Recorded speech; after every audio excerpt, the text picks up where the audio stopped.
Today's Monday, September 23rd, 2019, Library Building Committee, 5:37 p.m. Ed? Just got started.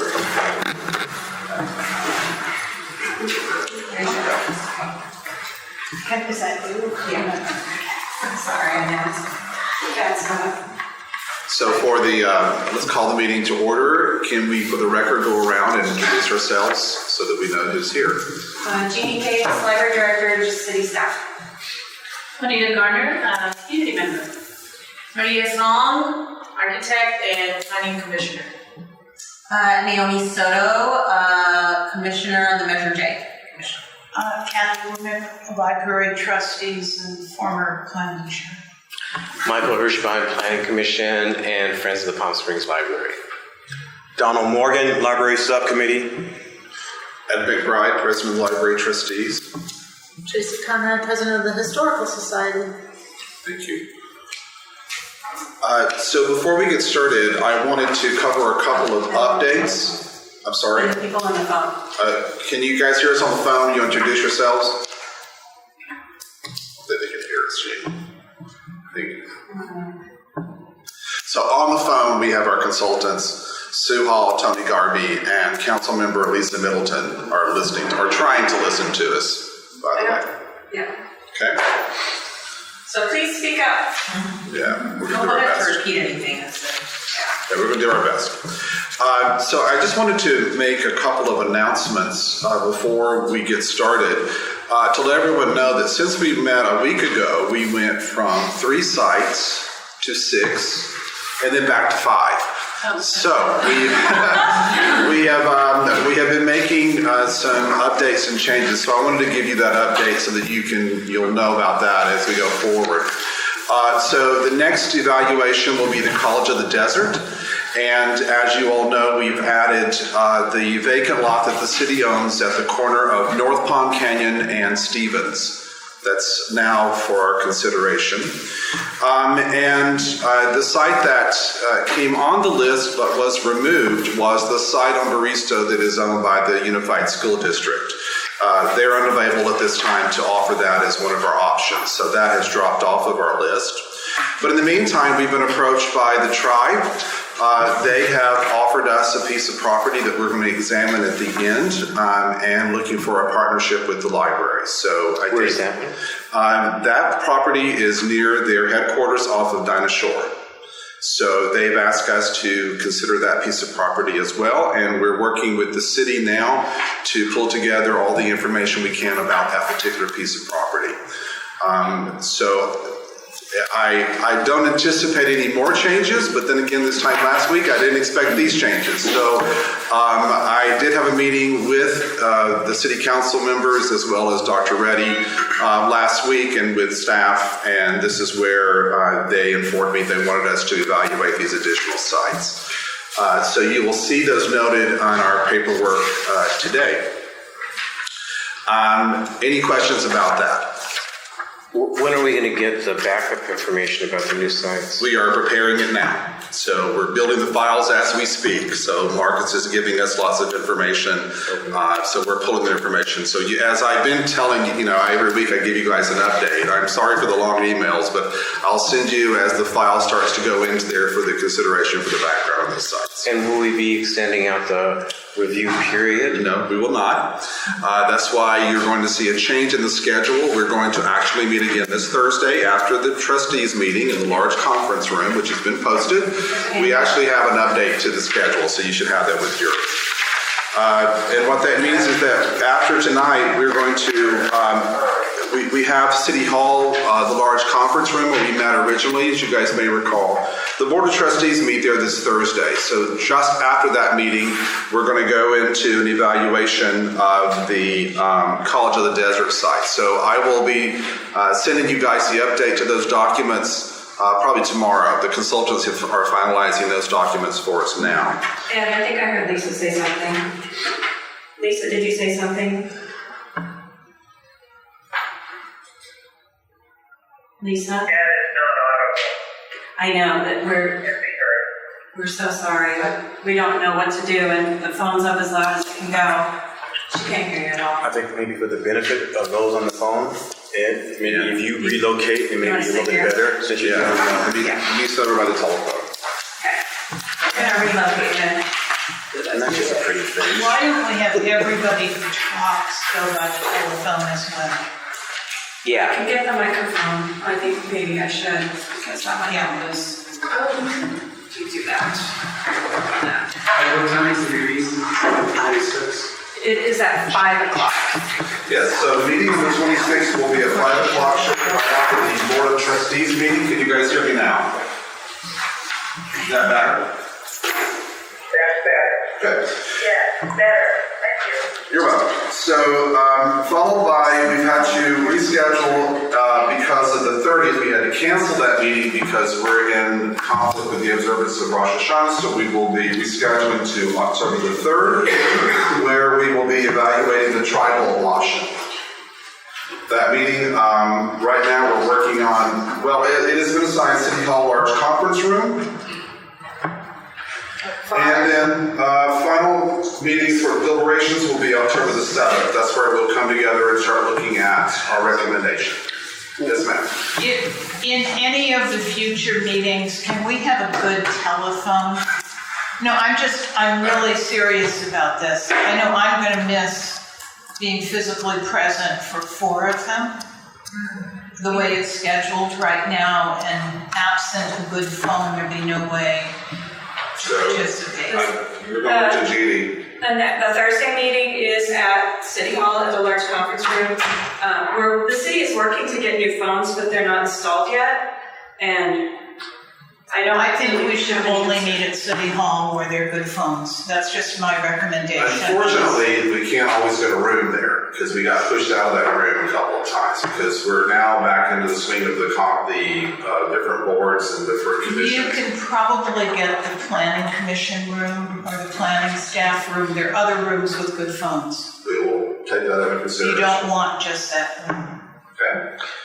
Any questions about, yes, Michael? When is the North Palm Canyon site going to be evaluated? It's going to be evaluated this Thursday along with the College of the Desert site. Oh, okay, so there's 2 that day. Yeah, it's on the schedule, Michael, right here. I don't.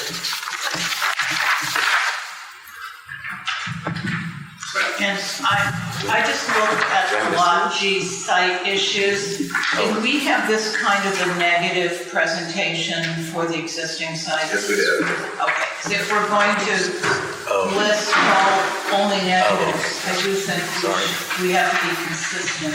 The site considerations document that's in the folder lists both positive and negative. So that if you go back and look at the current site, you'll see the same thing there. The consultants pulled that document together for us.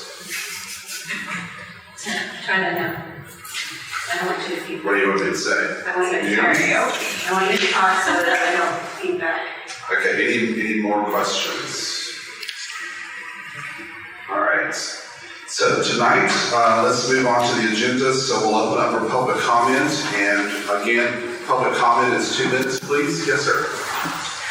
Wait, get the. Come up and grab the mic so people. I'm not gonna need the microphone. I got a Yeah, you loud are. enough voice. You are, because the phone is No. over there. Yeah, you do. You do. please. I'll tell you what I'm gonna do.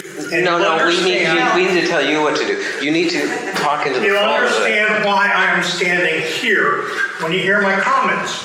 We've got, But they can't hear your we comments. have people on the phone. We do need you to take My this. name is Robert Findley.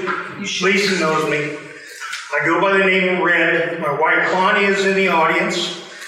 5 years ago, when I retired as a California smog inspector and my wife retired as a librarian, we moved to Palm Springs. One of the first things we did was get our library cards. I'm currently a member of the Administrative Appeals Board, and today I'm speaking only for myself. It's my understanding having these meetings is to ask the opinion of the taxpayers, residents, and voters of Palm Springs. If having the public weigh in on this discussion is so important, why are you ignoring all of us and have taken time out of all of us who have taken time out of our schedules and delayed our supper 2 Mondays in a row now to attend these meetings?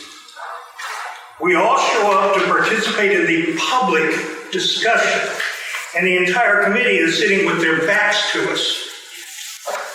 You discuss your opinions, you have discussion decisions among yourselves without reference to what we say, as if we aren't even here. You take votes by raising of hands. No accountability or transparency.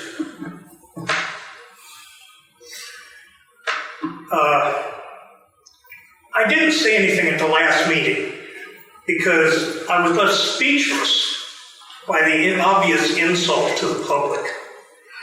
Ethics, it sure doesn't look like it. Transparency, not even close. If you truly want our opinions as the public, face us and listen to us. That's all I really have to say. Thank you. Yes.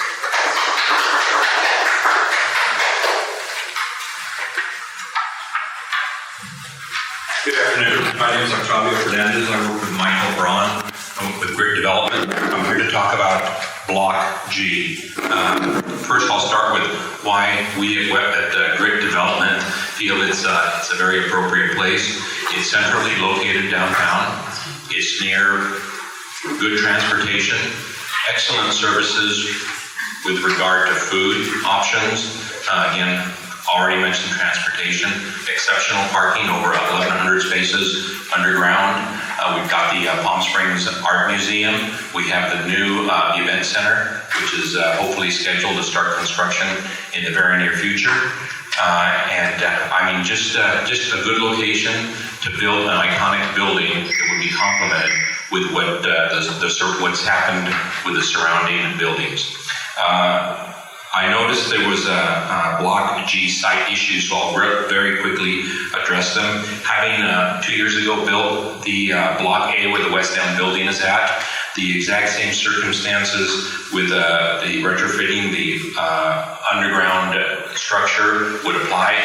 When we built the West Elm building, which is 18,000 square feet on each level, a total of 54,000 square feet, it simply involved retrofitting the existing columns with additional steel and larger concrete footings. Expensive, but not nearly as expensive as pouring an entirely new slab, which is already an existing feature. It is true that the lot size, due to the lot size, you'd probably have to have 2 stories. That's not altogether bad because you could separate and have like meetings or special exhibits on either the upper floor or the ground floor and directly tie that upper floor into the 2-story parking structure. There's a comment about elevators for the public. The city currently will have to install elevators to go all the way from the underground, the 3rd floor, to the top. So that elevator that the city needs to install could be used to service the library and the parking structure alike. Time's up. My time's up? All right, thank you. Thank you. Anyone else? Yes, sir.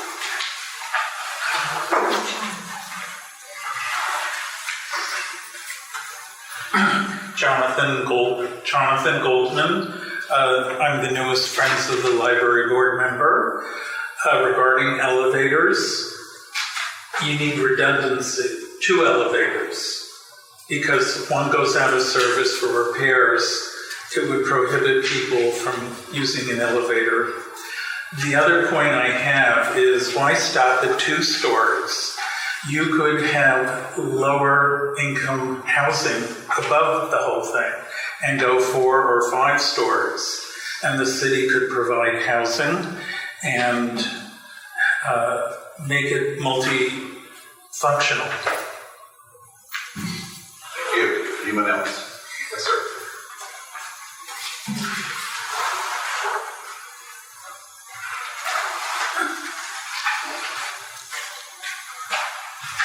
Hi, I'm Bruce Hoban. I'm a resident of Palm Springs. I also kind of felt the list we got to look at was like the negatives, so I'm here to talk about some of the positives I thought of, in addition to what Octavio said. One, we already have outside gathering space all the way around this building in many places, so it wouldn't just be a library sitting in the middle of a parking lot. It would be far more enhancing and allow for outside gathering space. Which project, which site are you talking about? G. There's a park going in there. No, I didn't. No problem. You know, we could do a lot with those views. We could make a spectacular library. I don't know if anybody's ever seen the San Diego Library. It is a tourist draw in its own because of the way it was done. We have access to the buses. I mean, the bus only services a very, very limited, area. And it's far more frequent. We get free parking. A really important thing is we have a police substation going right near that same block. As we all know, libraries have had issues, unfortunately, with less fortunate people, and police are necessary sometimes. So the more remote locations, you can't afford to have full-time police staff staying in a library. We've got lots of restaurants, food, inexpensive places, expensive places, all within a 5-minute walk. And it'd be very, very accessible for the tourists, which is also important. And finally, we've got a lot of students who are in high school and in college, and they work downtown. So, trying to get from work, get to a library, the farther out we put this, the farther away from where the jobs are, the harder it is for them. Thank you very much. Anyone else? Yes, sir.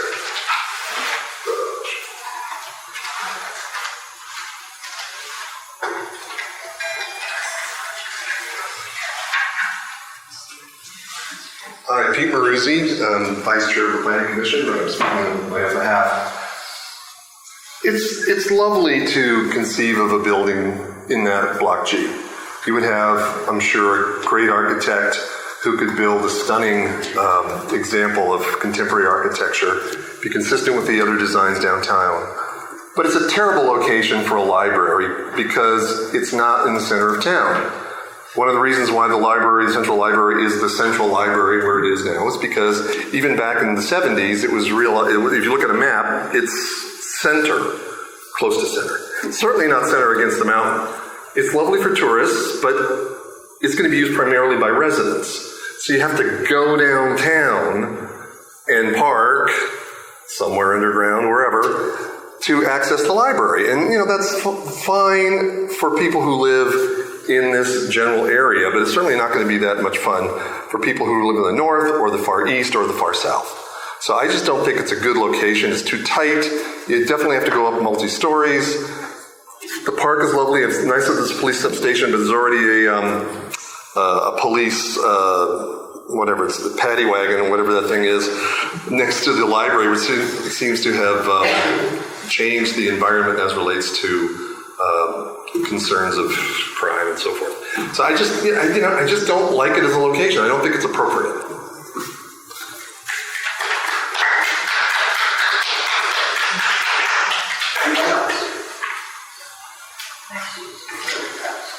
Okay, we will close the public comments. I'll keep the microphone. Can everyone hear me okay back there? I'm going to put this by you. Thank you. So one of the things that I think from this point forward, we have to remind ourselves, as we did last time, is that we're looking at a piece of land. It's so hard for us to get off into a program and what the building may look like and what the building may ultimately do, but we're looking at a piece of land. You have to go close. Did someone turn it off? Okay. Sorry. So at this point, we really want to focus on the piece of land that we're looking at, because we have in front of us, the rest of this really is land and lots. However, in our initial discussions, we did take the previous proposals for the current site and looked at those to kind of give us an idea of what potentially that site would have. So just like last week and going forward, what I think is important is for us to have a little bit of a history lesson as to the land that we're looking at as best we can, followed by maybe some concepts of what either other communities have done with similar pieces of land or what we have even heard ourselves in our own community. So I'm going to now turn this over. Tracy has agreed to give us a history lesson on the land where we're in the area we're sitting in right now, so that we can kind of put that into context that we did last week. So Tracy. Thank you. Yes. I don't reach over there. Here, The logistics of this are lovely. It might reach. Here you go. I got it. You got it. Well, this is hallowed ground, and I'll just take 2 minutes to give the history. It'll be the funnest part of the meeting because you'll look at some nice historical pictures. And I don't know how germane it is. I'll show you where Lot G is in the context of the history of Palm Springs. So my pointer doesn't work, so I have to use this little one. But just to orient you, this is Bellardo Road here along the O'Donnell Golf Course. Then this is Palm Canyon, and of course Indian Canyon, and you see the toe of the mountain. And to me, it's such an interesting spot. It's the last place in the valley where the toe of the mountain touches the valley floor, and it's visible for all of us. Because there's been so much development. So, pardon my little pointer here, but here is the Desert Inn. And right here, this little verdant garden spot is where we are at the Wellwood Murray Library. So, I want to just tell you a little quick story. This is a better picture of the Desert Inn, the O'Donnell Golf Course over here. The Desert Inn was 35 acres of rolling grass lawns and Spanish bungalows, not unlike if any of you have ever been to the Biltmore in Santa Barbara. Same sort of vintage, and it developed in stages. The main building is here, and you drove in from Palm Canyon along a palm-lined driveway. There was a luncheon patio here, and then these lodges were developed later as Nellie Kaufman, the founder of Palm Springs, could afford. This is the honeymoon cottage, the Ramada, the O'Donnell House, and I pointed out to you because I need to tell you about it later. So this whole 35 acres was the Desert Inn. Now Lot G sits right about here. And this is where the kitchen was, and some staff quarters in the back of the Buick dealership, and Bullock's, and then Robinson's, and the E.F. Hutton Stock Exchange were in this building, as well as hotel rooms, and this was the main lobby. So Palm Springs starts because Wellwood Murray, pictured here, comes to Palm Springs at the end of the 19th century. Can you imagine? It was a few Indians and open desert, and he starts a hotel because you need one in the desert in the middle of nowhere, right? And his hotel was called the Palm Springs Hotel, naturally, and it was successful. He did a really good job, and people came and started to understand the allure of the desert. This is the location. We're at the location of Wellwood Murray's Hotel, and I will skip forward to tell you that his son donated this land for a library. And this is a fabulous picture of the Wellwood looking much as it does today, but this is taken in the early 50s. I want to also tell you that Palm Springs had a lending library before it was a city. It had a lending library before it had a paved street or a telephone. People in this valley cared very much about libraries and books, and they often acquired books because tourists would be forgetful and leave them in their room. And that's how they augmented the collection. So I just have to take a second to show you the swanky desk that was John Porter Clark's conception when this building was built. I love these bookshelves here. We tried, when this building was rehabilitated, to try and preserve some of these features. Actually, Palm Springs Preservation Foundation paid for the reproduction desk that was lost that you see when you walk in the lobby. But telling you about the building is not my job tonight, because we could be here for a long time.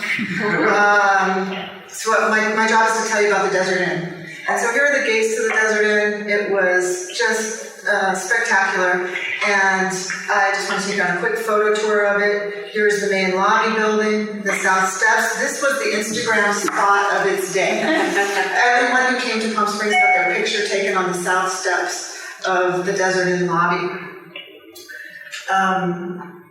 It had the luncheon patio here, and here's the South Steps again. It was just a garden spot. This picture later from the 60s.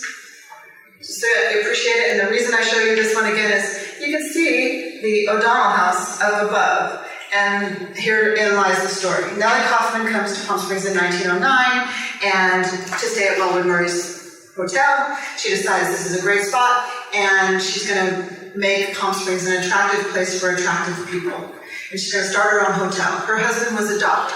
He started a TB sanatorium. And Tom O'Donnell loaned her $350,000 at a time when most people were making a couple $1,000s a year to make the Desert Inn into Spanish housing. And this is his house on the hill that she built him in exchange for that. He picked the best view in the whole valley, right? And here's his house. And he got to look down on the Desert Inn. This is what she built with all that money. And basically here is, basically here is Lot G, right up here. This is not Tockwitz along their side here, sorry. This is not Tockwitz. Tockwitz is running parallel to this. Here is the Desert Inn. And bigger view, and if you peek back here, you can see the Wellwood Murray Library from this picture. And here is the lobby building again. Beautiful covered porches, totally appropriate to the desert. And just for your comparison, and here we are back at the Wellwood. Tom O'Donnell, when the community decided these little lending libraries that I won't tell you the whole history of, needed a proper house, decided to build the Wellwood Murray Library. Tom O'Donnell donates $10,000, nearly half of the proposed building costs of this building. And other prominent citizens give $1,000 in 1939, during the Depression, to build this building. That's how much they cared about libraries. And it opens in February of 1941. And so there's the whole Desert Inn. Here is your Lot G up here in this corner. And that is the story of this hallowed ground. Thank you. I'll answer any questions or there you go.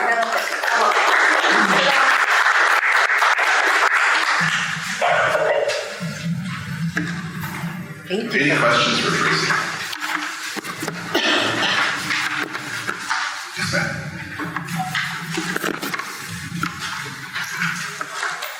When the Desert Inn was demolished, was that to build the mall?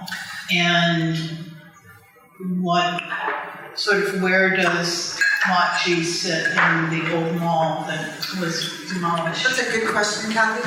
So there was a lot of contention about what to do with the Desert Inn, and Nellie Kaufman dies in 1950. Her children sell the Desert Inn to Mary Davies in 1955, not realizing they were selling it to Mary Davies, the mistress of William Randolph Hearst. And she runs it until she dies in the early 60s. It gets purchased by George and Bob Alexander of the Alexander Homes and Vista Las Palmas, and they die in a plane crash. And it gets purchased by Howard Amundsen of Home Savings.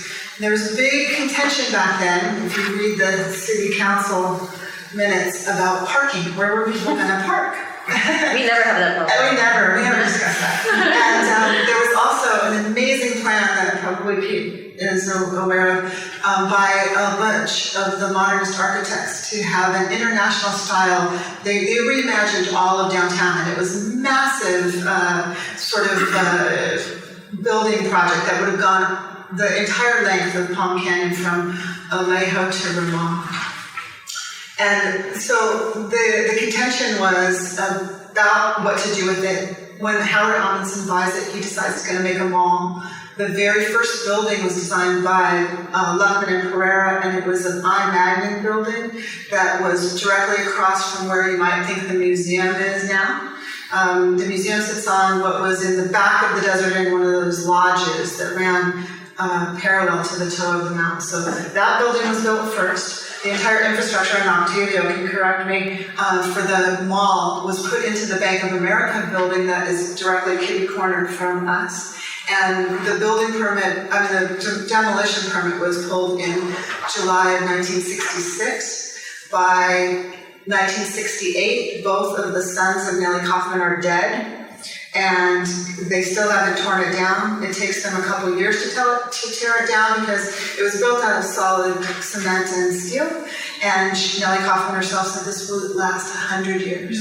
Sadly, it did not. And they built the first iteration of the mall, and it failed.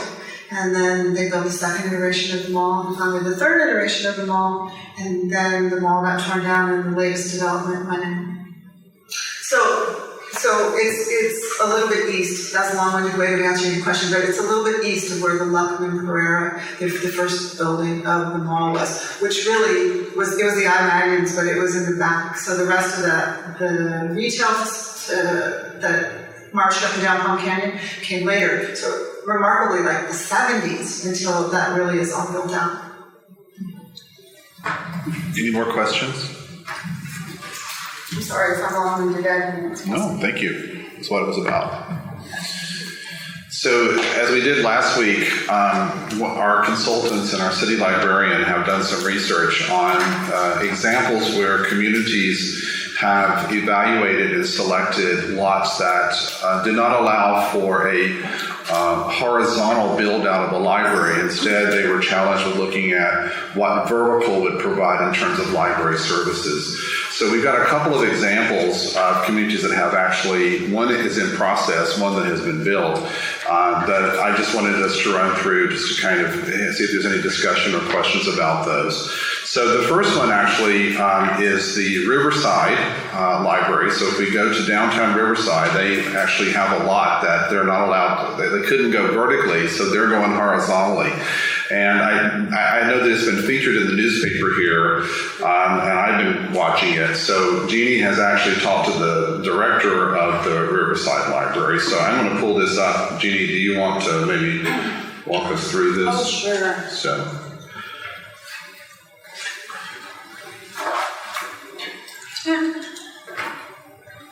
I hope everyone can see this. I'll try to. You're going to drive? You'll drive. So, I think they had to go vertically, not horizontally. I'm sorry. Yeah. The Riverside. Please forgive me. The city of Riverside, they have their main library downtown on Mission Boulevard, and I think we're in a similar situation. Their current library is now going to become the Cheech Marin Chicano History Museum, if I remember that accurately, but I know it's the Cheech. So they're not tearing down a building, they're just, it's becoming a museum. And that's an interesting rebirth. I think their main issue at Riverside is parking. And this plan is interesting. When I looked at it today, they don't have a lot of parking in this plan. This is a 42,000 square foot space, is that what we said? I think so, yeah. 42,000 square feet. And a lot of people, and I don't know a lot of things about these slides, but we did get these slides from the library director, and so I don't know what the consultants or the architects would have said about this, except that, boy, isn't this different. This is where the Fox Theater is, isn't it? Yeah, it's nearby. Yeah, I think it is a bus transfer station, and if anybody knows more about this, Marcus, do you know anything about this? I think they had a long-standing issue. Their building, I think, was built in the 60s, if I remember correctly, but I know parking is a major issue. And they're going vertical on this building, but it's a fascinating, but I've heard a lot of people saying that belongs in Palm Springs. That's a Palm Springs building. Yeah, just keep going. So they're doing a plaza on the ground level, which will provide shade, and it'll be a place where they could have a farmer's market, they could do author events or fairs or festivals or different things. And then there are elevators that go up. But what's interesting to me is that, and this is the north side of the building, because my first question was, boy, won't those rooms get hot sitting in the sun? But their community meeting room is on the ground level, and then their Friends of the Library bookstore and then their archive are all on the ground level, and then the library services are more up. So again, it's just a highlighting of the different rooms. And this is a more focused look at the community meeting room. And we'll see later how, I think it's not a big room. I noticed that it's only about 100 people. It will only seat 100. So there's our friend's bookstore, and that's really going to give exposure to the retail marketplace kind of a setting for their friends. Okay, and they call it an arcade. So in the back, they have 65 parking spaces. I think that's very short. I don't. How many people live in Riverside? Million? There you go. But in comparison to downtown, like in downtown, everything is paid parking. Yeah, downtown, they're very urban. It's tricky to even drive through there on a weekend because there's so many pedestrians. It's a very pedestrian. Is there retail around this area as well? The Mission Inn, all of the. Well, the convention center is right. Mission Inn is next to the current library right Yes, now. the Mission Inn's But where next this to is the going is a few more blocks down. Right, it's not far. Yeah, it's just like on the other side. But it was a city, I think it was a city-owned parcel. It was where the bus transfer station was located. So I think they're just doing the best they can with the parking. But it's probably 65 more spaces than they had at the old library. They really had a tiny parking lot. Okay, and then they do have elevators. They have entrances from the parking lot. They do have elevators. Again, same thing that we just saw, just more detailed look at it. Yeah, I don't know that we should be looking at the building plans. Yeah, I'm trying to see there's some more photos. I think what you can see here is that when I looked at this from a librarian's perspective, that they pretty much have covered every program possible in that vertical. They're going up, what, 4 floors, it looks like? I think there's 4. So basically, the moral of the story is it's possible. It's possible. Now, here's a real live example where we have a community. I don't know if you've ever been to the Queens Public Library in New York. Could you flip through the rest of those Keep going on plans? this one, yeah. It's just the Wi-Fi's a little spotty. Yeah. This is just giving you an idea. The colored areas are the program areas in the footprint of the building. That's administration. And then here's some pictures of what that's going to look like. Lots of glass. And I think one of the things that they really wanted to highlight was that the space would be flexible, that things are movable, they can, they're building for the future. Go ahead. In Indiana Terrace. This is the main adult collection. So you guys get the idea that they've taken a challenge of having to go vertical to squeeze a main library program in there. For the Queensboro site, I'm sorry, I'm having to flip through here. You want to go back because you're. Yeah, you're right. Thank you. Thank you for navigating for me. The example we had here was that recently the New York Times featured, from what I can read, there was a piece of land in Queens that was nestled in between a bunch of high-rise apartment buildings, and they had long wanted to put a branch library. For those of you who may or may not know, Queensboro Public Library is the most heavily circulated collection in the United States in a public library. It has more people using it than any other public library in the country. So they have really gotten down how to serve the public and do it in an urban setting with very little space to do it. If you've ever been to their main library, it's quite remarkable. These are actually, you can see where they went vertical in this one building to serve a population, and I'm trying to look for the main picture of the building. I guess it didn't say what it was. I think it's at the top. It didn't say, but and unfortunately you can't see it right here, but it's right in this area right here. So, I guess the lesson right here is we looked at the ideas and conception of how the current site will look. Gives us an idea that even if we have a vertical requirement, at least we know that there are options in communities that face those options. Any questions about these for Jeannie? Both of those locations cost about $40 million. Yeah. Which is way more than what we would be looking at. And these areas are more vertical than our current downtown. That's correct. Yeah. So I don't see us looking at that type of price tag, by the way, or that much space, but at least we know that there are examples where that could be. So the next part of our agenda that we wanted to look at was, we all know. Did I hear a question? Yeah, go ahead. No, this isn't so much a question, but in the original readings that we got earlier in this process, we also looked at Seattle and Salt Lake, which were also vertical downtown libraries, very family friendly. So like there's other versions too as well. Correct. So there's something to know. There's another one that's just opening in Long Beach. They just opened a brand new central library that's downtown. The Villages Kings? Yeah, it's part of the Civic Center actually. And also, This is the Hunter's Point. thank you. Sorry, I don't know what happened to that photo.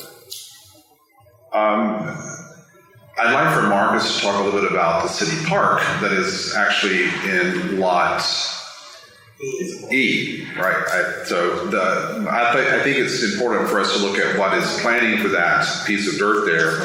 And I think is this the one right here we're looking for? There are two. I don't know which one is Marcus's. Please bear with me, the Wi-Fi now wants to slow down. These are in the folder. But I'm on the folder, so. No, not in the Dropbox, but in my memory stick. If you'd rather get them there. And you better, because this is a big file.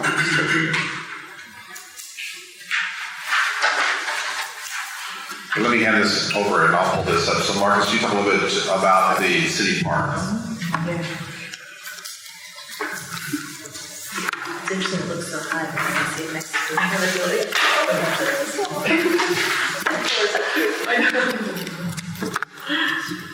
There it is. I got it now. All it took is for you to get up. You tell me where to start. Is this the one you wanted to use? Yeah. I think I'd rather use the other one. Okay. Because I'm not sure if it was earlier. That's early. Yeah.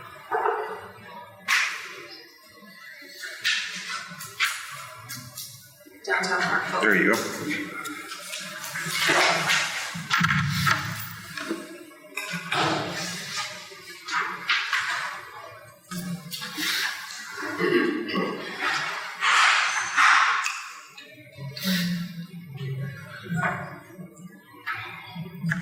Oh, you guys are in this room.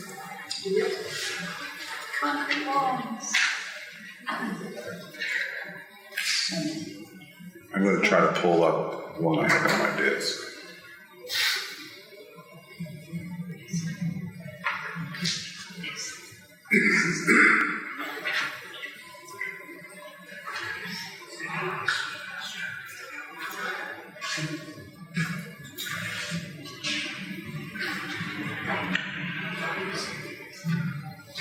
I thought I saved it, but I don't think I did. I'm sorry.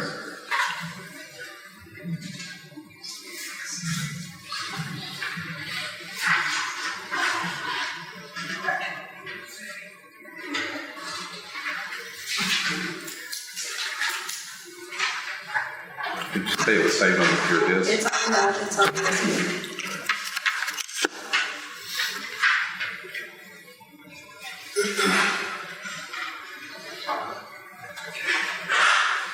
And where is it? Right here? 923. Right there. How's that? Should have done that first. Sorry about that. This is a presentation we gave to council when they authorized the bidding on May 22nd. So if you want to just flip through, that was the original concept plan. So you can see Talkwitz along this, Museum Way, which is called Main Street. That was a placeholder for many years, but Museum Way along the south side of the park, ending at the museum. And then Museum Drive on the west and Florida Road on the east. And of course, we're sitting off that map. But the original concept had an event lawn for an outdoor flexible space and a rock outcropping that's built up to somewhat hide the parking structure, which is immediately north of the park, and a water feature play area, and then a large shaded palm grove to provide shading for outdoor use. This was in lieu of having some expensive shade structures. And so Lot G is in the, I don't have a pointer, but in the upper, yes, right there. Right there. What was proposed in the original concept, you'll see, was a carve out in the parking structure for restrooms and some sort of police kiosk. And then that changed. So if you go to the next slide, this was the final overall site plan, which carried forward those original concepts with the event lawn in the west side of the park, the outcrop. It's hard to really decipher what those the graphics mean, but you see the palm grove and the water feature in the middle. And then you see the wide sidewalk on the east side, which mimics the wide sidewalk on the other side of Museum Way in front of the Rowan Hotel. And what was proposed there was an area for a public art piece that shall remain nameless. And there's a park, restroom, and police substation building that's proposed in the, right here, right there. And you can see that that is adjacent to the very southeast corner of the parking garage with Lot G there. And this would be Lot G right here, correct? So at the corner would be the substation and restrooms. Correct. And that area extending east from the police substation, you can see there's really, it doesn't look like there's anything but some tables and chairs. That's the fire truck access. So we had to provide and design for a fire truck to be able to service the police substation and restroom. And so the next slide shows some schematics, renderings of what this will look like. This is from the event lawn looking northeast towards what would be Lot G in the background. Parking structure is obviously behind the trees and the rock outcrop, the water feature in the middle. And then the next slide is looking the other direction towards the police substation restroom building and the water feature. And this is from the Palm Grove near the east side of the park. And so Lot G would be to the right. So Marcus, this is, if you can see, this is the parking structure? Correct. Okay. The trees are there to hide the parking structure. Yes, they wanted to hide the structure. And there's some safety so people can't climb it. Yeah. And then these next drawings are just to show some cross-section views of the renderings. I don't know, they're really important for this discussion, but if you want to flip through those. What is this right here? Is this...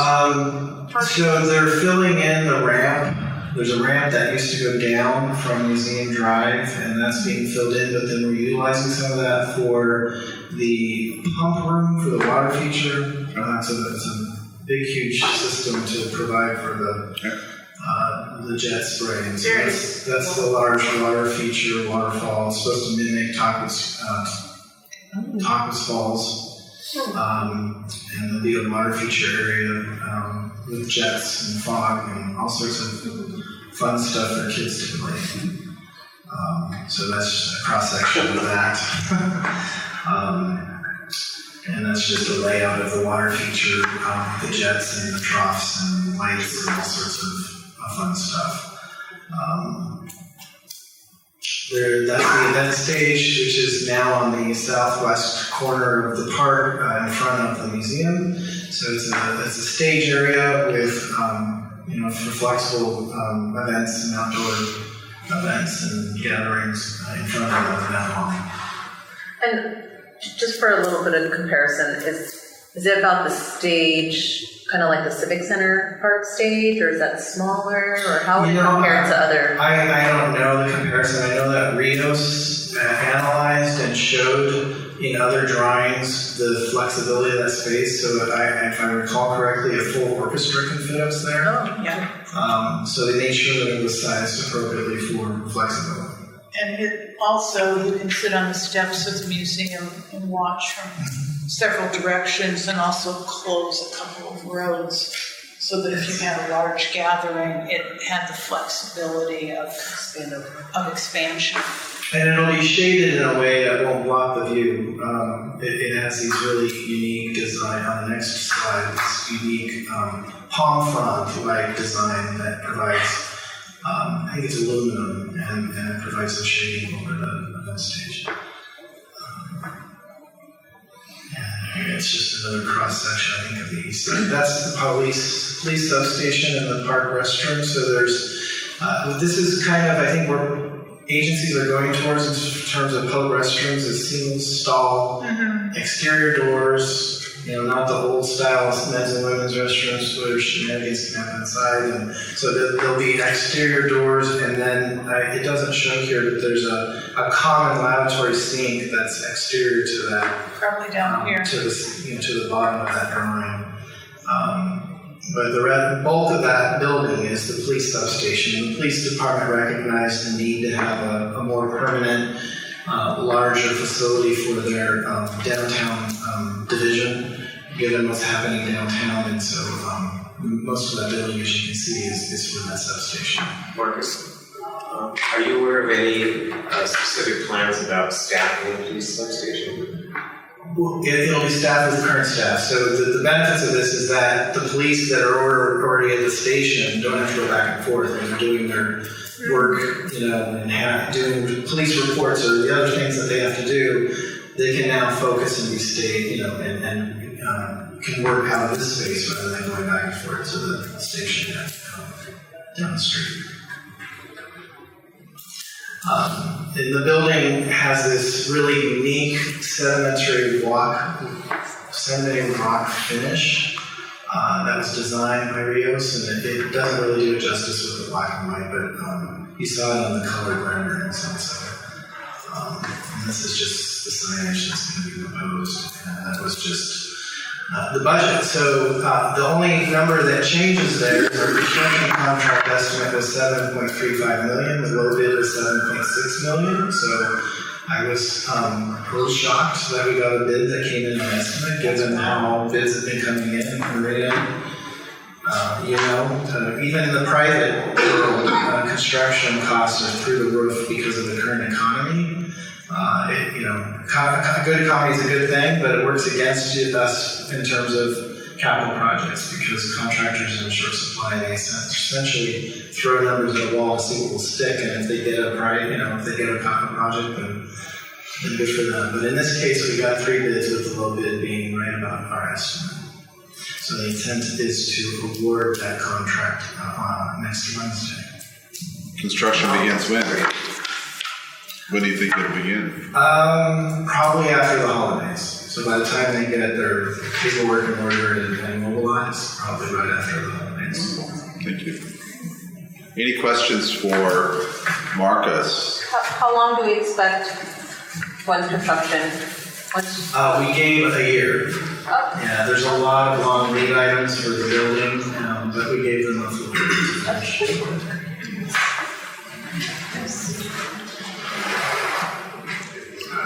Thank you. So we've spent the time looking at the history as we have in our previous meeting. Going forward, we'll do the same thing. We've looked at concepts of what this piece of land might provide for us, and we've taken a moment to look at. I felt we need to look at the development that will be going on right next door to this piece of property as well. So are there any questions from the committee for any of the presenters? Yes, Kathy. Just, Michael and I've gone to a lot of workshops on this, and we actually both sat on the park committee for 4 or 5 years. It's been a long time, yeah. More than 4 years for me. I'm not sure for you. But one of the concepts downtown was doors on the public space. And the idea was that you activate public space by having a lot of spaces that the public would use. So the hotel is one door on the park, the museum is another, and in the planning of a redone specific plan, what Planning Commission wanted was every space on the park activated by some kind of user-friendly retail or civic use, so that that park, which has a lot of promise, actually is utilized in the way it was conceived, which is active, children playing, people playing, people sitting and reading, and it's in the list of things for this, one of the positives, and it's not necessarily the library's job to do that, but one of the positives of the library downtown would be that it would really activate those spaces in a good way for the library as well, because there would be places to take children for outdoor reading and for people to sit with books and coffee. Thank you. One of the things we talked about, or was mentioned, Jeannie, in terms of needs of the library is event space and bigger rooms and things like that. The way we're imagining Lot G to collaborate and coordinate with the park, are we imagining, would Lot G still need a community space in the building itself, or are we imagining that space would be in the park? Yes. I think that the library would still need its own event space because, as we know, most of the year we need air conditioning for our spaces, and so I like the idea.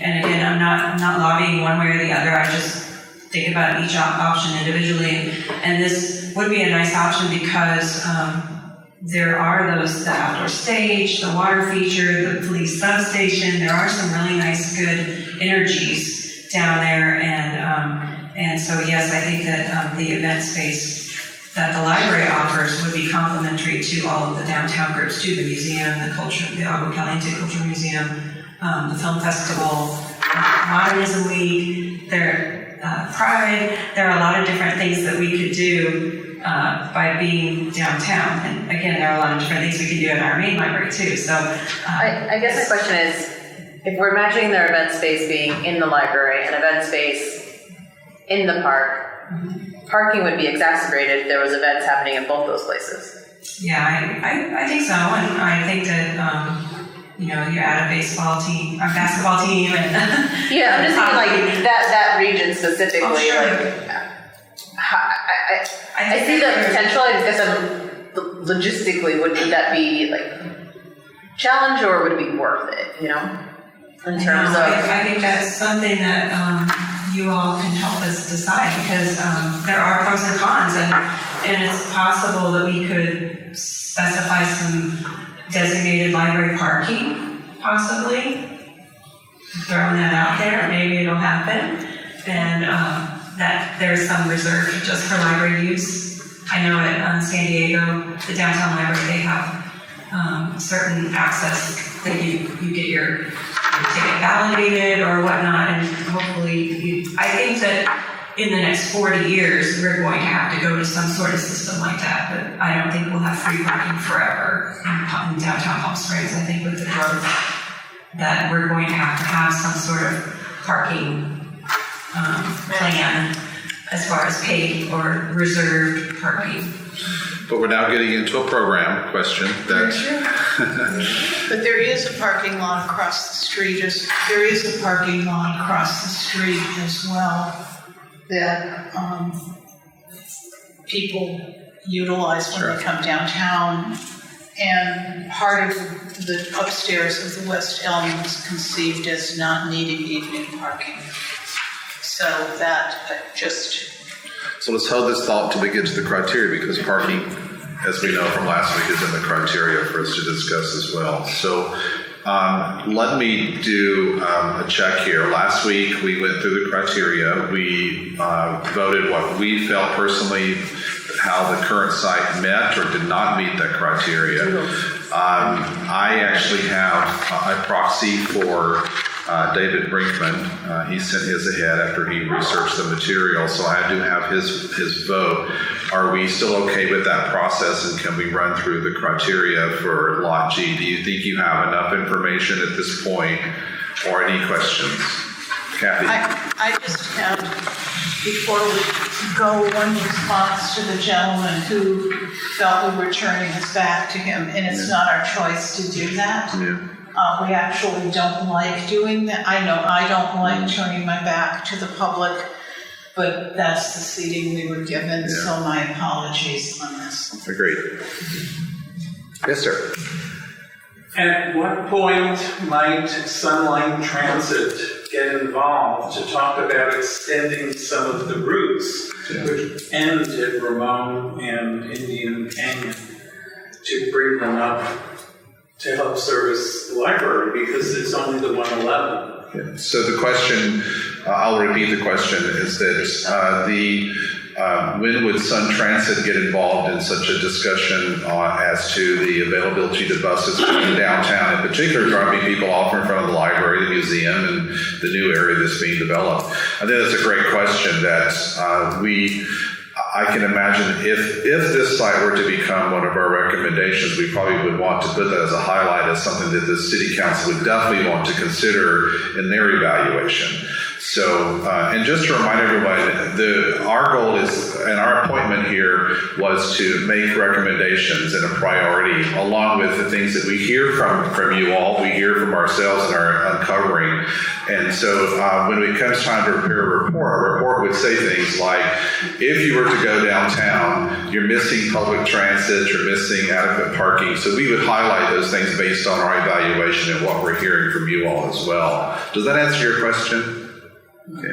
But I think that's a great, I could see that being probably any of the sites we're about to look at going forward, is that we're used to having that access to public transportation, and we definitely want that anywhere we might possibly go if we were to leave our current site. So thank you. Any other questions from anyone? So any questions from any of the presenters? Are we ready to look at the criteria and do some voting? For those of you who weren't here last week, it really is the simplest way was for us to show hands. If we felt like this site met the criteria, if you disagree with that, then we're going to ask you to speak to the group as to why you disagree, so that, who knows, you might persuade others to agree with you in terms of it not meeting those expectations. So the first criteria is this site highly visible from the majority of directions as one approaches the facility? I don't know if I have these, so It's in sorry. the agenda packet.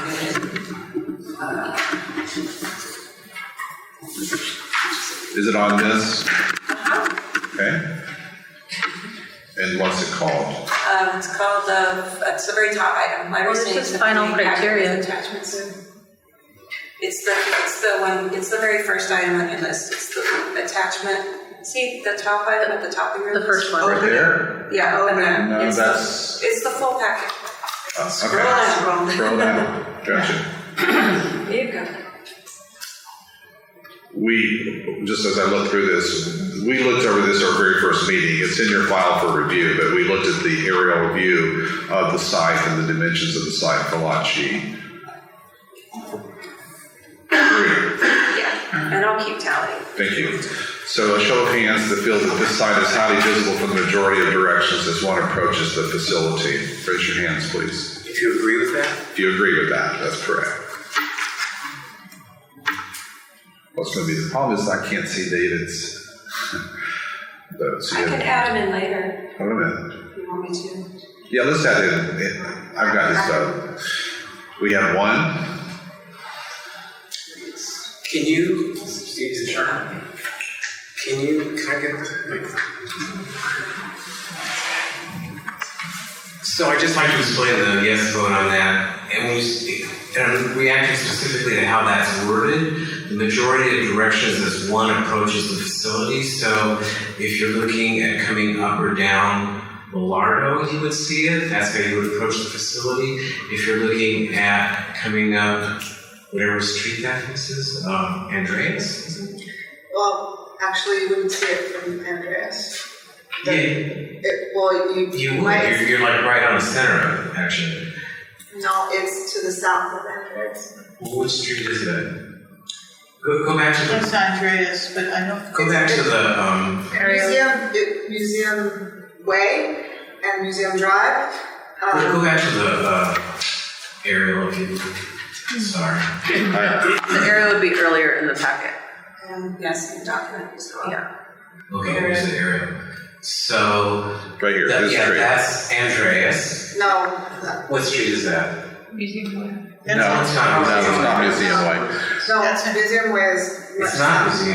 That's Andreas. It's Andreas, right? It is. That is So correct, just go back to yes. that. Bellardo, Museum Way, and Andre, that is Andreas right there. Andreas, so it is. Clearly, it's visible from Andreas. That's actually the best visibility I've of seen it. it as I drive by, I look and. Yeah, because right now you see the back of the parking garage. Yeah. So you see it through Andreas, coming south on Bellardo or north on Bellardo, you would see it, and that's how you Bellardo. get there. Right here. Bellardo's there. Probably that spur of museum, whatever it is, you probably wouldn't see it too well. Probably you eventually see it, and then if it's the right building for that site, you would see it from the park. So that's how you would get to it, and you can see it as you approach it, which is what the criteria is asking. Now, is it visible from major highways? That's a whole different question. That's not the And that's question. not what that criteria is asking. So it is a yes. So- For me, I so- vote yes. Yeah, all in favor, please raise your hand. 3. All the rest opposed. Anyone else want to speak to why you don't feel that way? Yes, sir. It's really difficult for me to vote yes because of the strong possibility that it may just blend in as another building. And I'll use the current library as a prime example of something that's highly visible because you have the park and then you have a structure with plenty of space around it. This area that we're talking about, Lot G, is somewhat dense and it's becoming denser and denser. Therefore, when you're driving or just passing, it just may be recognized as another building. What is it? Unless it is clearly marked somehow library that makes it very distinguishable. So I just kind of quickly want to expand on the density. I think it could maybe be visible if it's, goes over the garage somehow, or there's like some, really gorgeous, innovative way it goes up and over, or things like that. But I think it would require a lot of effort to be visible from multiple directions. All right. Now we move to the next one then. Site has no extraordinary logistical considerations.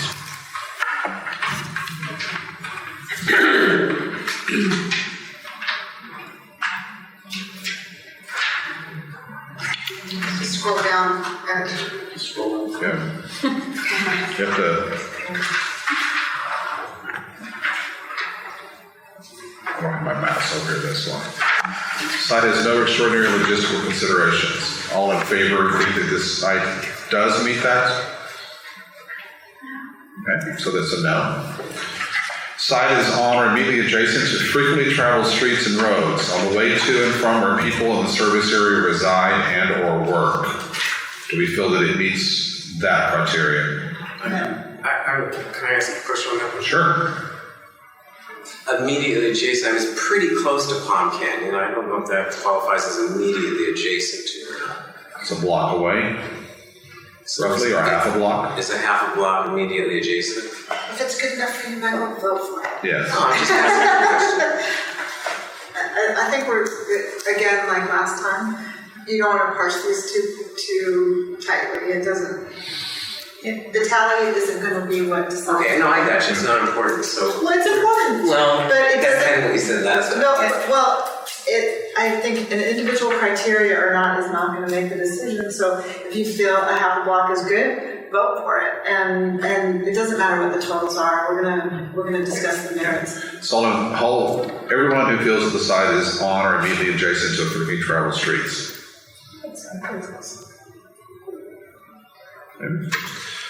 Easy entry to and exit from the library parking lot to main roads and side streets leading to main roads.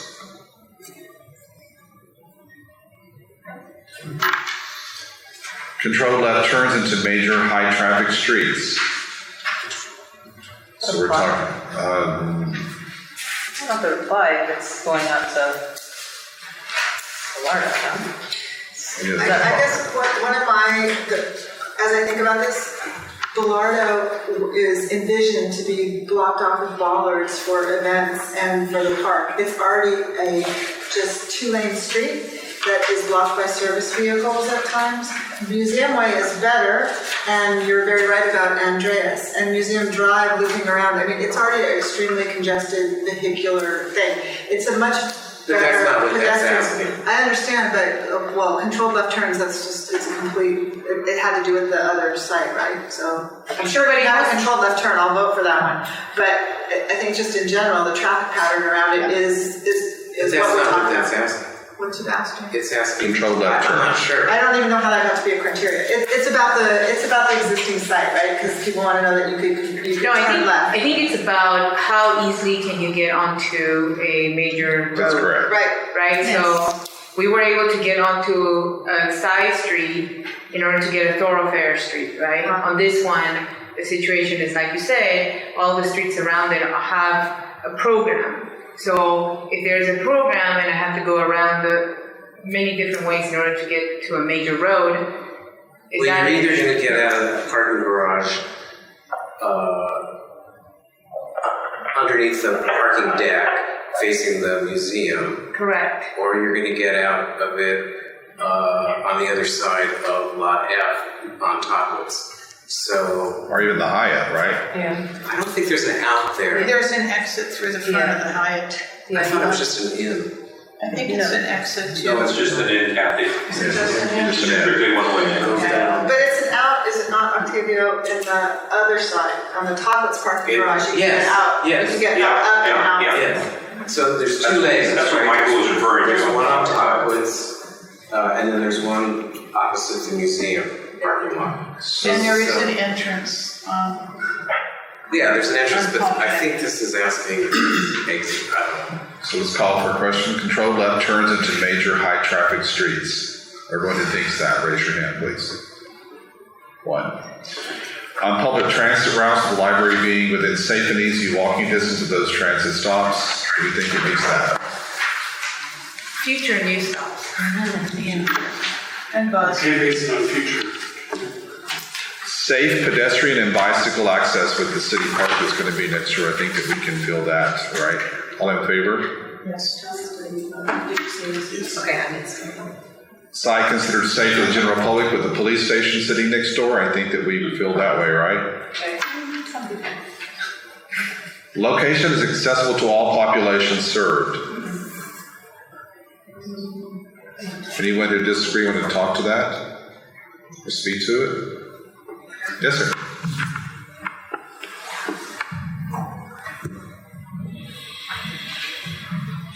Well, I don't want it to be splitting hairs, but when you talk about location accessible to all population served, I think about a library being centrally located, and that central location is supported by being able to easily drive there, walk there, or even bicycle. And with this location, I live out by Ascena, and so it's kind of hard for me to kind of easily get to the library if I choose to bicycle. I definitely can't walk, but that's just me. That's well said, but I think the reason I can't vote for that is because it is a general perception in the community that this is not as accessible to community members. And also, Can you clarify what this is, the the library or downtown? Downtown. I think the average citizen avoids downtown unless they're going to street fair or they're going out for dinner. It's not someplace that they enjoy going on a regular basis. That is my view of what the general perception is, it's my opinion. But also, shopping centers don't like this location because it's only got half of the demographic circle that Maria was talking about a couple meetings ago.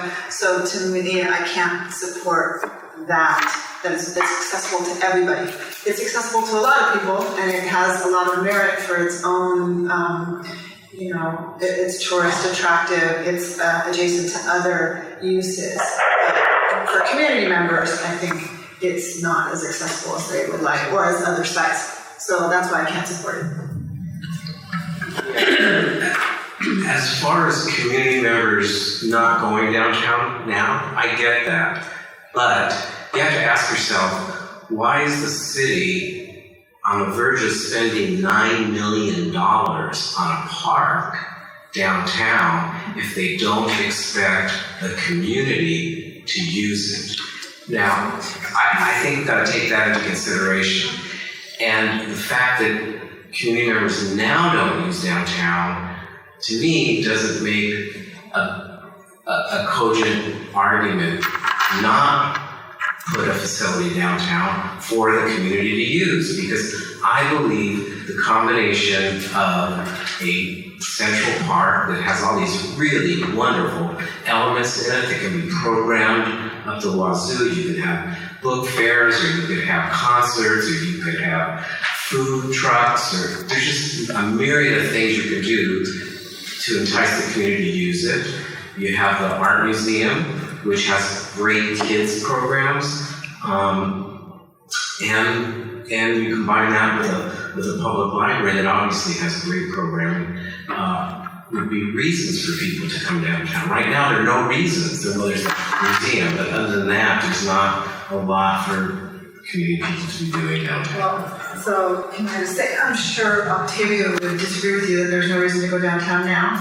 And I agree with you, wherever you put a library, people will go. It's just not their perception of where they want to go, or that it's centrally located, or that it's most accessible. And again, it's just one criteria. Interestingly, when they decided to cite Central Library Center, where it is now, one of their consultants, who are probably no longer on the phone, said, don't put it next to the Civic Center because there'll be competing parking demands. So in the early 1970s, they specifically moved it away from City Hall and the airport and the Civic Center of Palm Springs because they didn't want to have parking conflicts. This site has those multiple demands on it, and I'm just responding to, I think, what the average citizen thinks. They'll go wherever you build it, Michael, but that doesn't mean they think this is most accessible. And I tend to agree, so. Kathy? Yeah, pass the recorder just That's a good one. They missed an opportunity when they didn't cite it near the Civic Center. That's not one of our choices. I know. Because if we had a site that was closer to City Hall, I think that would be exciting.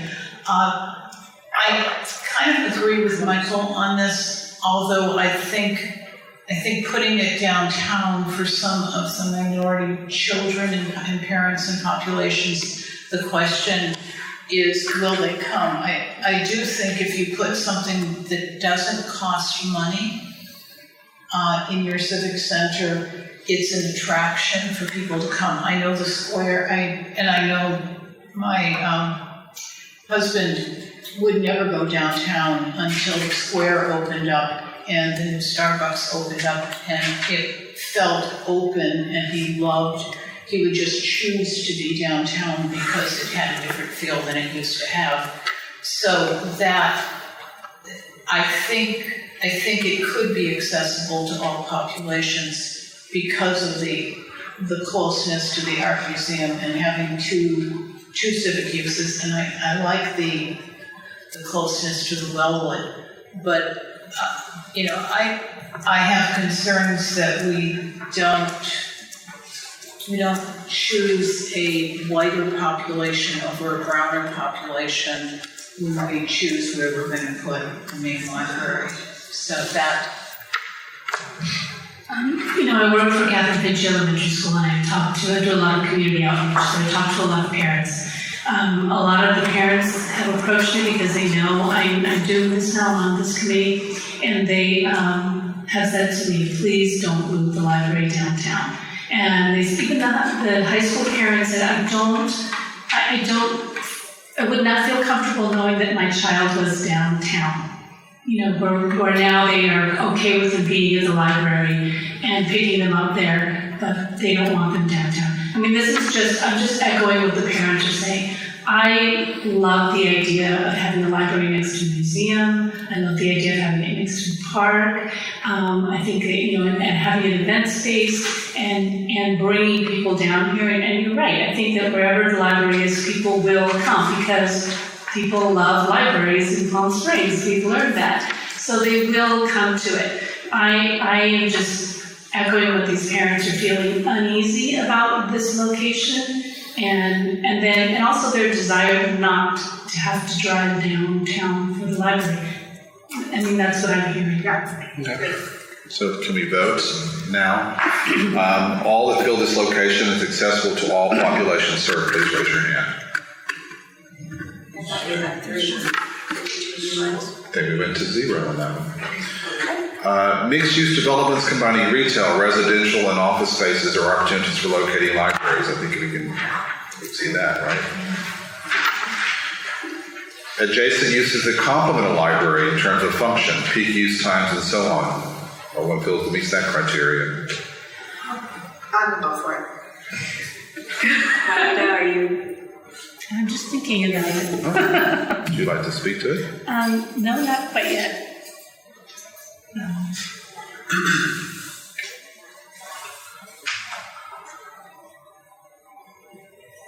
I think I'm it's actually true. just not I sure. think it's true. I'll tell you why. Because many people are going downtown in the evening to go to a restaurant or whatnot, and so that's a different person using that than a library patron necessarily. Right. Although Palm Springs used to have the library open until 9 o'clock at night. This one's open till 9? Okay. 7 days a week.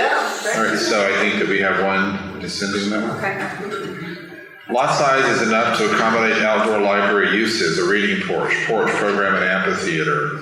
I'm going to vote for it, not because its lot size is that big, but because the Space space is around there. it is big enough for that. So all in favor of that. agree. And the views, Yeah. oh my God, the views. This one has an event group. Yeah. We talked about this, let's revisit it again. Lot size is large enough for ample parking and drive-up material returns.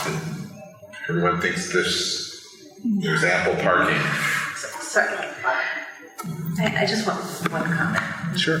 I'm gonna vote that it doesn't have the parking situation, but I just kind of want to make like a millennial plug around driving and parking, and the future of mobility is very different than what it is right now. And I would imagine in 10 years, there's some locker, like Amazon Locker, where you can return books, and there's just, I would just hope we're not saying like tunnel vision as to how people are going to be library consumers. Well, I'm going to make an Ulster plug. that, the idea of Uber and Lyft, it was going to be disruptive and no one was going to drive anymore. And instead, there's been the unintended consequence of there are more cars clogging roadways, there are less parking places, there are more people driving around. There's also to pick people up their who used to never leave their house that can actually leave now. No, and I'm not disrespecting the technology. I'm telling you, the unintended consequence of it is Sure, I'm just saying that there's more cars. There's changes that are coming, and Yeah. I think Maybe it's Bookster. Someone comes and picks up your books and takes them back to the library for you. Nice invention. that's like 10 cars off the road in this one. All right, so let's vote. Just a quick question. Yes, sir. Is there any plan, well, of course you can plan for the building, but to do a curb cut? Because I ride my bike down Millardo in the mornings, and Millardo is, two big cars can barely pass each other. It's so narrow, which is unfortunate. And I cannot see where someone could just quickly park to run in a book or pick up a child. And I also was riding around, and I don't even see where buses actually would park without clogging. I mean, they could, it would be literally impossible in Florida or museums. Point well taken. I think that we have no idea about that, but I would imagine that would definitely be a consideration to allow for a quick run-in to return materials. Yes, ma'am. The design of Velardo was awful. Just speaking as somebody who was on planning commission who had no choice in what was done. It was made much too narrow and too clogged for intent, for the possible uses. There's those cut spaces that are kind of angled for parking. Yeah, those are all limited to 20 minutes. Maybe they could limit them to 3 minutes or something like that. And maybe they do something inside the parking garage. Yeah. Once again, we're getting into the areas that. No, I'm just responding. Yeah, but thank you. So let's vote. The lot size is large enough for ample parking and drive-up material returns. All feel that this spot meets that criteria. Raise your hand.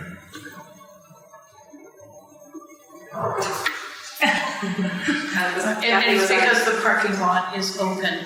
There are 1,100 units in the parking lot that you can. Well, in real life, the parking is already parked between museum employees, hotel employees, restaurant employees, and shoppers, hotel guests. It is already very well used. I know it's 1,209 spaces, or I defer to Octavio, but it's already very well subscribed.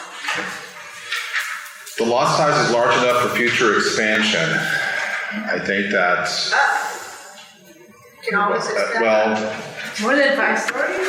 We're limited to 6. The downtown specific plan allows for 60 feet. 60 feet. Which is less than what the Rowan is. But the council can do whatever it wants. It could go up. So I will vote for that one because it's true. Okay, so all in favor of this criteria being met for expansion? Raise your hand, please. Okay. Potential for partnerships with other cultural and educational organizations. I'm sorry. Solar energy potential. Ability of roof to be oriented toward the south. I'm going to vote no on it because the roof's going to be small. Yeah, so I think that's a no for And the me. bottom's going to shade it. That's correct. So no on that one for me. All in favor of this one, please raise your hand. With solar energy. Solar energy, please. Excuse me. Potential for partnerships with other cultural and educational organizations. Yeah. Wait, what was that? Was that Ready now. There was, Donald changed his vote on the lot size large enough, so I just wanted. Okay. Did you catch solar energy? Did you catch that one, Jeannie? Yeah, the answer was no. And the answer was yes. And did you catch potential for partnership with other cultural and educational organizations? Got it. Okay. Co-location with complementary government entities, recreation centers, parks, community colleges, fire stations, etc. Joint use library facilities between public libraries and community college libraries. Our closest community college would be, what, a mile away at least? Would that be a mile down to Farrell and Tockwitz? So it depends on your definition of adjacent. Yeah. Not to say that, and by the way, they're looking for more of a virtual library relationship and some of the things we'll learn next week, but. What does that mean? They're looking at their library being much more virtual and connected to the public library through technology more than a physical presence. So we'll hear more about that next week. But So what's your vote on that one? Well, if it's virtual, it could be anywhere. That's correct. I That's think their this one point. is not for virtual. I think it's actually a physical joint. Correct. Yeah. So do we feel that we'll be close enough to College of the Desert in this particular space? All in favor of that, raise your hand. Okay. We're moving into the Palm Springs specific criteria. Remember, we talked about would this particular piece of land be central to our community to provide a central library, and looking to the future, would there be branch libraries at some point? So is this site appropriate for a central or main library building? Everyone feel that meet that criteria? Well, this is a big conundrum. Obviously, this library was placed here in 1940 because this was the center of town. And then in the 70s, after all of this deliberation and consultants in the same way, it was moved to something where the epicenter of town moved. If you were allowed to have branch libraries, I could say that this site was appropriate. In fact, this site might be spectacular for a library site if you had branch libraries, if you were allowed to have branch libraries. And I don't know what we're allowed to recommend. But by itself, if it's the only library, and the Wellwood, functions as a bit of a library, but it really isn't anymore. And the same problems that caused them to move the main library to Sunrise from here in the 70s are applicable to this site. Agreed. By the way, speaking to our recommendation could clearly be this site would be ideal should you have satellite branches throughout the community. So by all means, we could put that in our recommendation. Or if you wanted to display a museum space, Exhibition. Yeah, exhibition space. Thank you. So let's vote. So the site is appropriate for a central main library building. All who feel that way, please raise your hand. Well, I think if it says a central main, so if we're saying it's a central library, then that means there would be other libraries. And if Correct. that's the case, I say yes. Okay. If there's not other libraries, then I would have to say no. So I'm kind of. Yeah, I'm gonna vote no because. Well, let's assume there are no other libraries. Yeah, Okay. I thought the assumption was this was, for the time being. Or this, we should assume no other libraries I in the think we have to community. assume there'll be no other libraries. Correct. Because our budget pays for Correct. library staff. So let's assume there are none. I have kind of a tangential question. For branch libraries, has it ever been explored whether or not community centers could have like book transfers or anything? Yeah, like this whole town had a million tiny little lending libraries, and it We had moved 4 all over branches. town, and Cool. there were branches, and. so when we say branches, we're not necessarily thinking like its own separate space. It's Oh, it more- had its own, there was a time when there were branches, both north and south, and I should. Right. And Wellwood. And Wellwood, Was a so branch. there was 3 branches and Library Central. I guess my question is, has it ever been explored for another version of that where you can still request books and have it like brought to a community, like just integrating community centers with book access? Where's Marcus? Not right now, but it's certainly an option. Bookmobile, or having a James O'Jesse and Duluth would be perfect locations for little mini branches. If they had room. I don't know if they have space. I know Duluth's pretty crowded in all the things that they offer. So Yeah, and I recognize full branches is staffing can be cost prohibitive, so costs. that's why I'm just thinking like more of like a, where you can pick up a book or drop off. I think that we have to assume that there is only, Marcus told us 2 meetings ago. Right. It's one building that we're. And this location is going to require more staff because more people will come. Wherever, if we stay and fix it up, or more people are going to come. So we're Door going counts are increasing in this facility year over year, correct? we're pretty steady. Okay, show of hands. Committee, site is appropriate for Central Main Library. Okay. The next option, the site allows for building a destination/attraction, and this is more of a destination. Site is appropriate for building that preserves Palm Springs architectural heritage. Could we see that? It preserves, how does it preserve? I think that one's aimed at. Creates, okay, so creates. I think that one's aimed at the Cody building. But Well, I it think, stands but library. like the architectural heritage is like, there's history downtown, that's something that honors kind of the theme of downtown. It honors sold. Yeah. Remember, it's not, we're not to design the look, we're just saying, could there be something there? Okay. Sold. I don't. Site aligns with the city's vision for Palm Springs. I have a question. Yes. Did you all vote yes on the architecture heritage? Yes, I was convinced. No, there was only Yes. one. Okay, that's what I needed. Site aligns with the city's vision for Palm Springs, with the park downtown development. I agree. Site is enhanced by the surrounding environment. Yes. Site aligns with the city's projected development.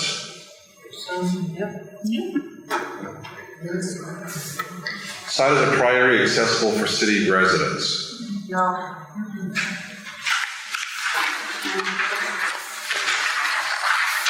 Site is appropriate accessible for part-time city residents. I think that's a snowbird, and I think they're tantamount to regular resident. But when we get to tourists, I'm voting for. Well, site is. But you don't think I don't know, I think of snowbirds being a certain income bracket. If you're able to come in for just a few months and spending time downtown, I think is I think they're definitely cranky part of. Canadians that don't want to go downtown. I think that, if you recall, this option, we broke this out for a reason. This is for those who have homes here, who are here during season, close up their homes and leave. This is not tourist, this is other residents. I think it works for them. Yeah, I agree. All right, size appropriate, accessible for tourists. Definitely. I'll read it 5. Is this site accessible from all areas of the city?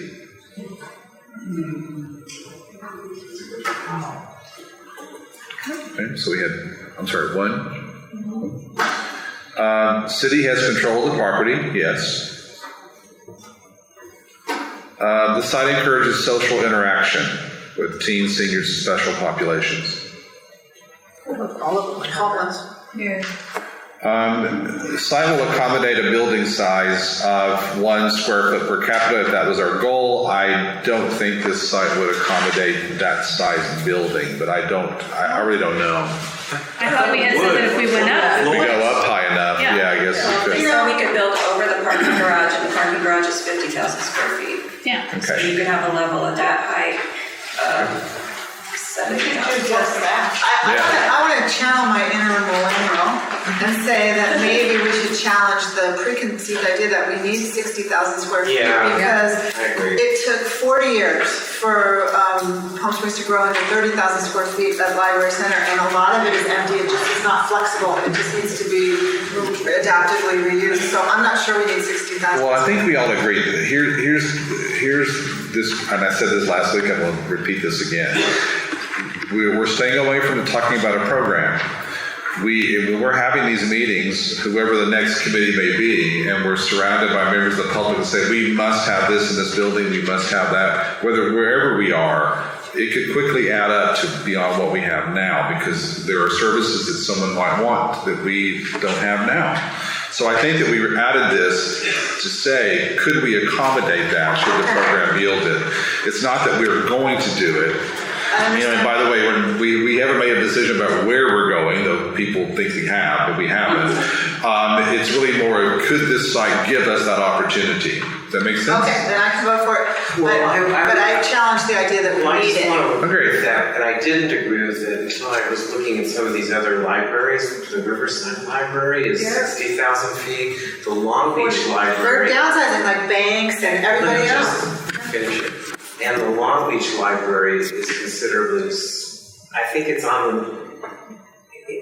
relatively, I think it's about 60, and they have like 500,000 people in there. And then the other, that Queens Library is much bigger, and that's their biggest in the world, I don't know. So yeah, I think 60 might be a little grandiose for our community, so I'm agreeing with you. Write that down. I think we should make that into a category. The consultants say that now, and the consultants of 40 years ago gave us some bad advice. I don't know, I'm not a library expert. I can vote for this one, I'll vote for this one. I'm just saying that I don't know that that's what. Okay, we're not saying that. I think we're saying that once the program is designed by the next group, would this site accommodate a program that could go beyond what we imagine right now? I can vote for that because nothing time and money can solve. Correct. So all in favor of site will accommodate building size of, Most of them. we hope so. Okay, committee, we've made it through the second location. We will be meeting again this Thursday after the trustees. Please, you're invited to attend the Board of Trustees meeting. Please come. And then we will go into session shortly after that. Yes, 5 o'clock. Yes. Board of Trustees meets at 3 o'clock. We haven't met in a month, so we probably will take the 2 hours that we have set aside for that meeting. So So 5 o'clock, but please come join us. And we'll be looking at the College of the Desert. I know that we have a short turnaround time here. The consultants and Jeannie and I are building information about that site as quickly as possible. So I will alert you guys tomorrow and the next day as we start building files in there. So we do have some things. And the North Palm Canyon side. And the North Palm Canyon You side. could get like, even if you have one set of documents or materials to review and not the other one, I'm a little concerned we're not gonna have enough time for everything if both of them are given. Are you guys able to get into the Dropbox? Yes. I'll work with you to get in there. If you will go into the Dropbox, we have set up the evaluation folders by site. Yeah. And we're dumping things in there. So just keep checking those, even if you don't hear from me, to see if we put something in there. Yes. I just want to say that the agenda posted today for Thursday's meeting and the aerials for North Palm Canyon and all I could find on COD is on that in the packet on the city's website. How can the public get access to on the these city's Dropbox? this packet is on the city's website with the handouts and it's available to you now. And 1450 is on there too? Yes. Yes. And Dinah Shore. No, that's not until We just got the aerial view of Dinah Shore just So you're about saying an hour ago. You can go to the city's website under the subcommittees, Okay. city council subcommittees. and see all the documents that you guys are talking about. And, So in the same way it was like an agenda packet with all those additional documents, I'm assuming that's kind of what you're saying, right? That's right. And if you need additional packets, I created a one for a review, but if there's something that you want specifically and it's not available, I'll give it to you. Can we maybe put the Dropbox link on the agenda, and so that way people can actually just, you can make a folder accessible by link, Yeah. and so then add that folder. Yeah. I mean, probably should have to dig around and try to figure out what we want. So we want everything that you get, and then that's what we want. And you are. Our limitation, just speaking for myself, our limitation was the size of these documents. We can't email them between each other and. Or the PDF. Some of them are not, they're newspaper articles. Yeah. There's just, Please, some of the PDFs have been like 80 pages or much bigger. We've The got. Dropbox link should be available to the public. Yeah. Is there a communication note for this? Because I really don't think the public knows that a lot of these meetings are going on. I know Lisa Middleton did a Nextdoor.com a week ago. I would have not known about tonight. I'm just curious if there's someone that's. we're trying to get the word out more and more, put it on Nextdoor, put it on People don't Facebook. really include some of this issue. So. I mean, the challenge here is that you're throwing in two more out of the blue that no one's ever heard of until tonight. That seems really unprofessional. I'm just gonna leave it at that. Just because the city decides suddenly, wow, we got this other piece of land we want to look at, and the tribe's giving us land. I mean, what is this? Is there gonna be another one in the fall? We actually asked to have additional sites because the College of the Desert site is so amorphous. We don't know if it's a real option. Well, that's And fine. we were asked- That's not fair to the public. They just throw these in there at the last minute. I'm sorry, it just doesn't seem Well, right. and please understand, this group is evaluating what's been given to us by city council. We're not out looking for land to throw into this conversation. So the new additions were added to us just this past So week. who gave you those? Because there's not a lot of transparency. So We were here last meetings, Dr. Reddy, Councilmember Middleton, and Councilmember Holstitch. That's the last council meeting they discussed this. They passed these on because he's represented to the city over the last week. And for next week's discussion, just. This week. Thursday. No, in Thursday. Wednesday. Thursday. Thursday. COD was doing some neighborhood meetings about their new campus. They were very vocal that they were not doing a library period for new enrollment. So I'm just curious for Thursday's discussion, is this a joint effort or are they wanting to give the city some land? Exactly. So and you'll hear this when we meet, the College of the Desert owns that property, but the city has an arrangement that if should we decide to go there, they will give us land to build a library there. And adequate parking? That would be part of our requirement. Because I know they're giving the cultural center some issues with parking. Yeah. So I'm kind of surprised that they would be willing to give up so much space, considering they have some real long-term budgets for that. Well, and I think some of those iterations was exactly why we made it clear to the city that if there are any options that we need to consider beyond the COD, it's really important to have that. Yeah, I think they need to be very forthcoming. Would that I would be- bank on that as an option.